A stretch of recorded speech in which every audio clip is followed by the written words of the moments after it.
తెలంగాణ రాష్ట్ర సేన కవిత గారి కొత్త పార్టీ టీఆర్ఎస్.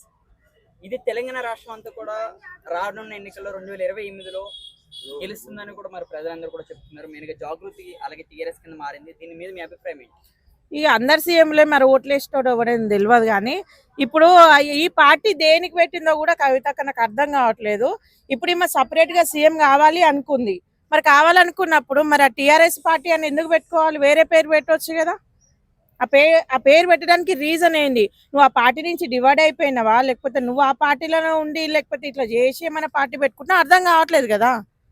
ఇప్పుడు ఇంకొక మాట కూడా కవితక్క చెప్పింది, ఇది జయలలిత తమిళనాడుకి కూడా అమ్మున్నట్టు ఇక్కడ తెలంగాణకి కవితక్క అమ్మనంట. మరి ఇన్ని సంవత్సరాల నుంచి 10 సంవత్సరాల నుంచి మరి కవితక్క ఏమైపోయింది?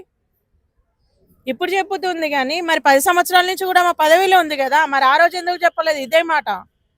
ఈ రోజు కొత్తగా ఎందుకు చెప్తున్నారు?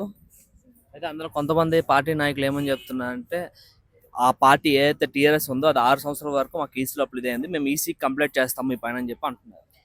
ఏ చేసినా తమ్మి ఏ రాయి అయితే పళ్ళు రాలగొట్టుకుంటందుకు ఇదంతా ఉద్దరు మాటలు. ఇక అంతే, అవి ఉద్దరు మాటలు. అందరు సీఎంలు అవుతారు, అందరు పార్టీలో పెడతారు. లాస్ట్ వరకు మరి ఓట్లు వేసుకోవడం కూడా తెలుస్తలేదు. వాళ్ళు ఓట్లు వేసుకోవాల్సిందే. ఒక్కటన్నా అర్థం ఉందా? ఒక్కరన్నా కనీసం ఇబ్బందులు పడుతున్న వాళ్ళ కోసం ఎవరన్నా సాయం చేసిన వాళ్ళు ఉండరా? ఎవరి స్వార్థం వాడే చూసుకుంటుండు, ఎవరిని వాడే చూసుకుంటుండు. ఇప్పుడు మల్లన్న పార్టీ పెడుతుంది, ఈమె పార్టీ పెట్టింది, ఆయన పార్టీ పెట్టిండు. ఆయననేమో ఇప్పటి వరకు కేసీఆర్ గారు బయటకు వచ్చి మాట్లాడిన పాపానే ఆయన పోవట్లేదు. మరి ఆ పార్టీ కూడా ఏమైపోతుందో అర్థం కావట్లేదు. జైలుకి వెళ్ళి వచ్చేట వాళ్ళందరూ సీఎంలు అవుతారు అంతే. ఇక నేను కూడా 2-3 కేసులు మీద వేసుకొని నేను కూడా పార్టీ పెట్టుకుంటా. జైలుకి పోయిన వాళ్ళే కదా ఇప్పుడు అందరు పార్టీలు పెట్టింది. ఇప్పుడు మన మల్లన్న అదే, ఇప్పుడు కవితక్క అదే. కవితకి మరి ఇంత ముందుకు ఎందుకు పెట్టలే పార్టీ? జైలుకు వచ్చినాకనే కదా మా పార్టీ పెట్టింది. సరే, పార్టీ పెట్టింది చాలా బాగుంది. ఎందుకంటే ఇప్పటివరకు మన తెలంగాణలో లేడీ మా సీఎం అయితే ఎవరు లేరు. కానీ నేను అడిగేది ఏంటంటే కొత్తగా కాదు కదా ఇది. కొత్త పార్టీ ఎట్లయితే పాతదే అయిపోయింది, రొటీన్ అయిపోయింది అది. ఏదైతే వాళ్ళు జైలుకి వెళ్ళారు కదా కవిత గారు, ఆ జైలు దేని వల్ల వెళ్ళారంటే లిక్కర్ స్కామ్ అయిన వల్ల వెళ్ళారు. అయితే ఒక పార్టీ నడపాలంటే కోట్లతో చేకూడింది. అయితే అన్ని కోట్లు ఎలా వచ్చాయి? లిక్కర్ స్కామ్ లో వచ్చిన డబ్బునే ఈ పార్టీలో పెట్టారంటారా? ఇప్పుడు మందులో వచ్చిందో తెలియదు. నిజం చెప్పాలంటే అక్కడ షర్మిలక్క ఉండిపోయింది, ఇక్కడ ఏమున్నది. కానీ అది తప్పు. ఈరోజు ఒక కేసీఆర్ గారు బయటికి రావట్లేదు అంటే ఆయన కుటుంబమే కరెక్ట్ లేదు. నేను బయటకు వచ్చి ఏం ప్రజలకు ఏం చెప్పాలన్న ఉద్దేశంతో ఆయన రావట్లేదేమో. ఇప్పుడు ఇన్ని వేల కోట్లు కవితక్క కానీ ఇప్పుడు రామన్న కానీ బయటికి తెలిసిందంటే ఎవరి ద్వారా తెలిసింది? కేసీఆర్ ఉంటేనే కదా. ఇప్పుడు అదే కేసీఆర్కి ముఖం లెక్కట అయిపోయింది కదా బయటికి రావడానికి. ఇప్పుడు అదే కేసీఆర్కి ముఖం లేదు. ఇప్పుడు ఇన్ని కోట్లు ఏ నుంచి వచ్చినాయి?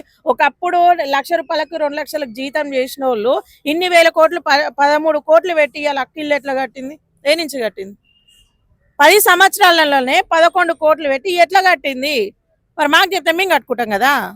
మరి మాకైతే ఇల్లు లేదు, మరి మేము కూడా కట్టుకుంటాం. లిక్కర్ స్కామ్ డబ్బులు అంటారు. ఇప్పుడు ఆమె అది ఒక్కటే చేయలే కదా. ఇప్పుడు ఆమె ఎమ్మెల్సీ చేసిందామా? ఏంటంటే కేసీఆర్ అధికారంలో ఉన్న రేవంత్ రెడ్డిని వదిలేసి కేసీఆర్ ని తిట్టడమే పనిగా పెట్టుకుందని అనుకోవచ్చు. అంటే ఈ రోజు మాట్లాడిన మాటల్ని బట్టి సో కేసీఆర్ మన కేసీఆర్ కాదు, కేసీఆర్ మారిపోయాడు. నిజంగానే మరి ఇలాంటి మాటలు మాట్లాడారు. నిజం కాబట్టి చెప్తుందామా. కేసీఆర్ మన కేసీఆర్ కాదు, అప్పట్లోనే కేసీఆర్ కాదు, మనదే చక్క లేదు అవతలో నేనేం ప్రశ్నించాలని ఆమె ఈ పార్టీలో ఉన్న తప్పులు మొత్తం ఎత్తి చూపెడుతుంది. ఇప్పుడు లిక్కర్ బేబీ అన్నారు. కవిత అనే పేరు తెలంగాణ ప్రజలకు తెలియాలంటే దానికి కారణం కేసీఆర్ కదా. అవును. అలాంటి కేసీఆర్ ని ఇలాంటి వ్యాఖ్యలు చేయడం అనేది ఎంతవరకు? ఇప్పుడు ఆమె ఉన్నది మాట్లాడుతుంది, లేని మాట్లాడతలేదు కదా. ఉన్న మాటనే చెప్తుంది అందరికి, అది నిజమే కదా. ఇప్పుడు హైడ్రా పేరు మీద నైట్ తీసుకొని చేసి కొంప మీద పెడితే ఇప్పుడు మాజీ సీఎం పోవాలా పోవద్దా? మంత్రులు ఏమైపోతురు? ఏడుకోరు మరి వాళ్ళంతా. అధికారంలో ఉన్న ప్రభుత్వాన్ని కూడా ప్రశ్నించాలి. ఇప్పుడు ముక్కు కోసిన మున్పటోడని ఏమన్నట్టు వీళ్ళ సకాలేంది వానికి. ఇప్పుడు ఆయన కాడికో ఏం మాట్లాడమంటున్నావు, ఏం ప్రశ్నించమంటున్నావు?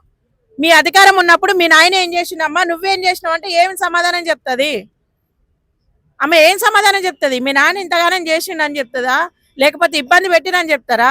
లేకపోతే ప్రజల సొమ్ము మొత్తం దోసుక తిన్నామని చెప్తారా? ఏం చెప్తుందా అమ్మ? ఏమని ప్రశ్నిస్తారు రేవంత్ రెడ్డి గారిని? బీఆర్ఎస్ పార్టీలో అంత ఇబ్బంది ఉంది కాబట్టి నాకు ఆయాసం ఉంది, నా ప్రజలకు న్యాయం చేయాలనే ఉద్దేశంతో ఆమె బయటకు వచ్చింది.